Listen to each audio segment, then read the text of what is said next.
எந்நாளும் அருள் செய்யும் பெருவள்ளல் நீ. மலைதோறும் படை வீடு இருந்தாலும் முருகாயன் மனவீடு வந்து அமர்வாய்.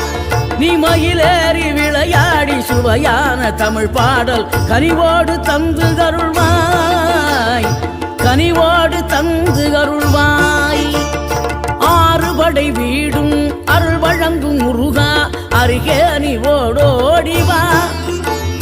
மூவிரண்டு முகம் ஜொலிக்க 6 கரங்களுடன் ஆத